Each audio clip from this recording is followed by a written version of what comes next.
Hello, everyone, and welcome back to the Insight Room, where we understand the mind one insight at a time. If you're new here, my name is Stephen Feldman, and I'm a licensed mental health counselor. On this channel, we explore psychology, mental health, and human behavior through an evidence based lens. Many young men today aren't necessarily in crisis. They're going to work, attending school, paying bills, spending time online, and getting through each day. But beneath the surface, many describe feeling lost, disconnected, lonely, or unsure what they're working toward. As a therapist, I've heard this theme come up repeatedly in different forms. So, what's happening? There's no single explanation. Human psychology is rarely that simple. Instead, this feeling often develops from several interacting psychological, social, and cultural factors. In today's video, we'll explore some of the biggest contributors that may help explain why so many young men feel this way.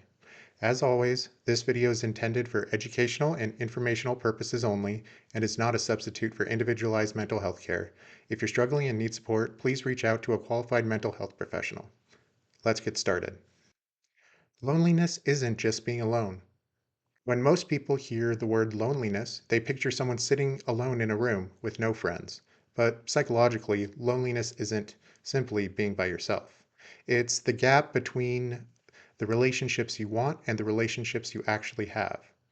You can have coworkers, classmates, family members, hundreds of followers online, and still feel profoundly lonely. Researchers often describe loneliness in different ways.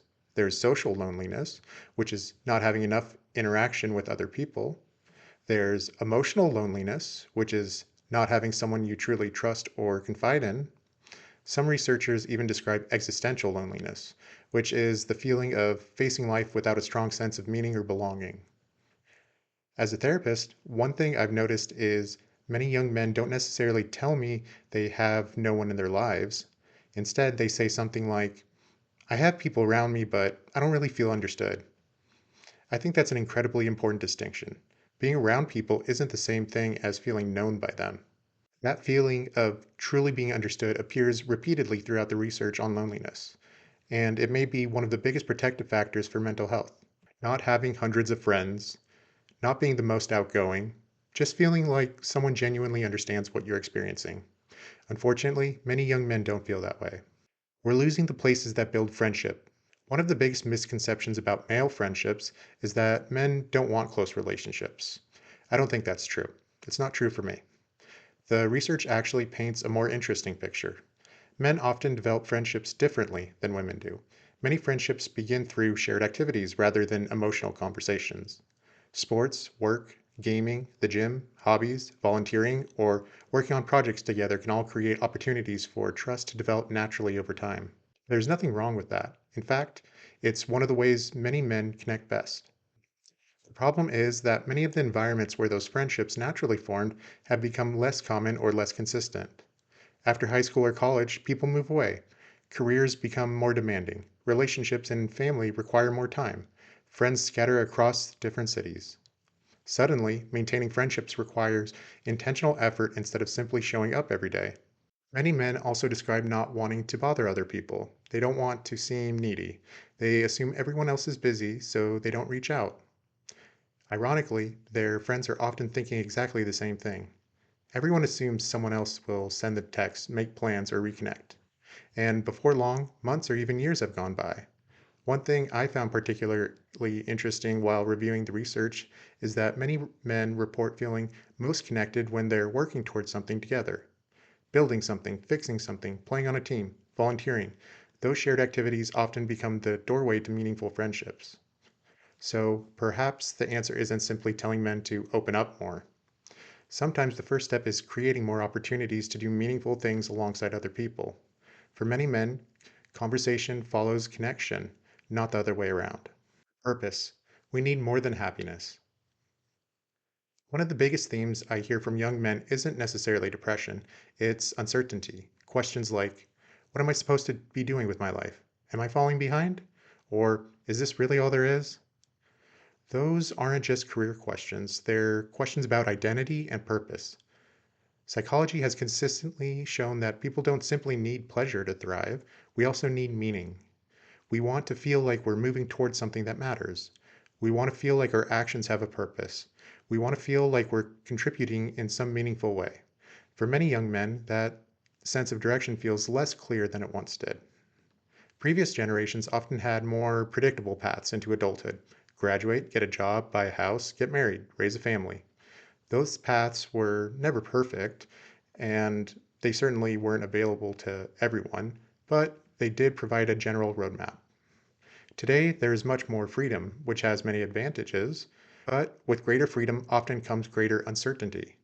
There are more career choices than ever before, more educational paths than ever before, more places to live, and more ways to define success. Ironically, having more options doesn't always make decisions easier.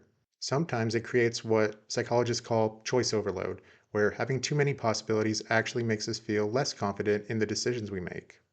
When people don't have clear direction, they often begin comparing themselves to everyone else. And that's where many young men start asking themselves questions like, should I already own a house? Should I already have my career all figured out? Should I already be married? The problem is that there isn't one correct timeline for adulthood. Life isn't a race where everyone reaches the same milestone at the same age. The danger comes when we start believing that our worth as a person depends on how closely our life matches someone else's timeline. Purpose isn't about checking off society's boxes, it's about identifying what genuinely matters to you and taking consistent steps forward building that life, even if it looks different from everyone else's. The comparison trap. If uncertainty is the spark, comparison is often the fuel. For most of human history, people compared themselves to a relatively small group of individuals: your classmates, your neighbors, your coworkers, maybe a few people in your community. Today, your brain is comparing itself to thousands of people every single day. You open your phone and you see someone your age buying a house, someone else is getting engaged, someone else is starting a successful business, someone else is traveling the world, someone else with the perfect body. Your brain rarely stops to consider that you're comparing your ordinary Tuesday to someone else's highlight reel. Social media doesn't just show us exceptional moments, it shows us exceptional people over and over again. The algorithm isn't designed to show average lives, it's designed to capture your attention. Over time, it's easy to begin thinking everyone else has figured life out except for me. As a therapist, I can tell you that's almost never true. Many of the people who look like they have everything together are dealing with the exact same uncertainty. They just don't post about it. Comparison also changes how we evaluate ourselves. Instead of asking, am I making progress? We start asking, am I ahead of everyone else? Those are two completely different questions. One leads to growth, the other often leads to chronic dissatisfaction. I think one of the healthiest mindset shifts is moving away from comparing yourself to strangers online and instead comparing yourself to who you were 6 months ago or a year ago. Are you a little wiser, a little healthier, a little more confident? Have you learned something new? Those are the kind of comparisons that actually promote growth because someone else's timeline has never been the standard you were supposed to be following. Self-reliance is a strength until it isn't. One characteristic that consistently appeared throughout the research I reviewed was self-reliance. Now, I want to be careful here because self-reliance isn't a bad thing. In many situations, it's a tremendous strength. Being dependable, resilient, and capable of solving problems are qualities worth developing. The problem isn't self-reliance itself. The problem is when self-reliance becomes the belief that you have to handle everything completely on your own. Many men grow up hearing messages like, figure it out, don't complain, deal with it, be strong. Sometimes those messages help people persevere through difficult situations, but they can also create the belief that asking for help means you failed. The research actually found something really interesting. Men who placed a stronger emphasis on complete self-reliance also tended to report greater loneliness. But one factor seemed to make a significant difference: feeling understood. Think about that for a second. Not having the most friends, not being the most outgoing, simply feeling like someone understood what they were going through. That's an incredibly powerful finding. As therapists, one of the things we often say is that healing doesn't only happen because someone gives you good advice. Sometimes it begins because, for the first time in a long time, someone truly understands what you've been carrying. I think that's true outside of therapy too. Whether it's a close friend, a family member, a mentor, or a partner, having even one person who genuinely understands you can make an enormous difference.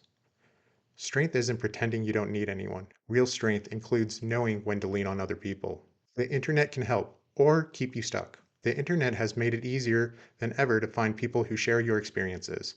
That can be an incredible thing. If you're struggling with anxiety, depression, ADHD, autism, grief, or almost anything else, chances are you'll find people who understand exactly what you're going through. Feeling less alone is one of the internet's greatest strengths. But the internet also has another side. Algorithms don't ask what's healthiest for you, they ask what's most likely to keep you watching. If someone starts searching for videos about loneliness, rejection, or feeling lost, it's very easy for the recommendations to become progressively more negative. Instead of encouraging growth, some communities begin reinforcing hopelessness. They tell you nothing will ever change, that everyone else is the problem, or that your future has already been decided. Psychologically, there's something appealing about explanations that remove uncertainty. They give us a reason for why we're struggling, but an explanation isn't always helpful if it also convinces us that change is impossible. One thing I appreciated about the research was that it didn't treat online communities as entirely good or entirely bad. Some provide genuine support, encouragement, and belonging. Others become echo chambers where fear, resentment, or hopelessness gets amplified over time. A helpful question to ask yourself is this: after I spend an hour in this online community, do I feel more hopeful and motivated to improve my life, or do I feel more angry, helpless, and convinced that nothing can change? The answer to that question tells you a lot about whether that space is helping your mental health or hurting it. What actually helps? After talking about all these different factors, you might be wondering, so what do I actually do about it? Unfortunately, there's not one simple answer. Human psychology is rarely that straightforward. But there are several themes that consistently emerge, both in the research and in my experience working with clients. First, stop waiting to feel motivated before taking action. One of the biggest misconceptions in psychology is that motivation comes first. More often, action comes first, and motivation follows. We rarely feel our way into a better life. More often, we behave our way into one. Second, invest in real relationships. That doesn't necessarily mean having dozens of friends.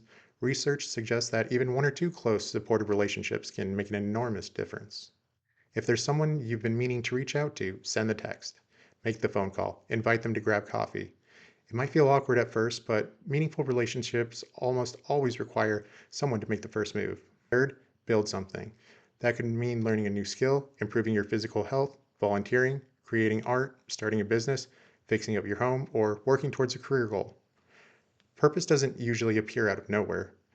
It's often built through consistent effort over time. To be honest, I probably could have spent well over 100 hours over the past few months just watching YouTube. Instead, I've spent those hours trying to build this channel. It's not perfect by any means, and honestly, I don't think it ever will be. But I can genuinely say it's given me a greater sense of purpose than simply consuming content ever did. It doesn't have to be a YouTube channel. It could be learning an instrument, training for a marathon, restoring an old car, starting a small business, volunteering, or building almost anything that's meaningful to you. The point isn't what you're building, the point is that you are creating something that gives your effort direction and your time meaning. Fourth, spend less time consuming and more time participating. It's very easy to spend hours watching other people live their lives, but your brain benefits much more from actually participating in your own life. Join a club, take a class, volunteer, play a sport, find a hobby that gets you around other people. Those environments don't just create experiences, they create opportunities for connection. And finally, if you're struggling, don't assume you have to figure everything out alone. One of the strongest themes I found while reviewing the research was that feeling understood matters. Sometimes talking with a trusted friend, family member, mentor, or mental health professional can help you organize thoughts that have been spinning around in your head for months. Asking for support isn't a sign that you failed, it's one of the ways people move forward. If there's one idea I'd like you to remember from this video, it's this. Feeling lost doesn't necessarily mean something is wrong with you. More often, it's a signal that something important is missing. Maybe it's connection, maybe it's purpose, maybe it's community, maybe it's direction, or maybe it's simply having someone who understands what you're truly going through. The encouraging news is that none of these things are fixed traits. They're things that can be developed, strengthened, and rebuilt over time. Life doesn't suddenly become meaningful because one day you wake up feeling inspired. Meaning is usually built one decision at a time, one friendship, one conversation, one challenge, one goal, one day after another. So, if you've been feeling lost recently, I hope this video reminds you that you're certainly not alone. Many young men are asking the exact same questions. And while there isn't one simple solution, there is a path forward. I'd love to hear from you. Which of these factors do you think has the biggest impact on young men today? Or is there something important that you think I missed? Let me know down in the comments. I read every one of them, and I'm always interested in hearing different perspectives. If you found this video helpful, please consider liking the video and subscribing to the channel. It really helps support what I'm doing here. Thank you so much for watching, and until next time, remember, this has been the Insight Room, where we understand the mind, one insight at a time.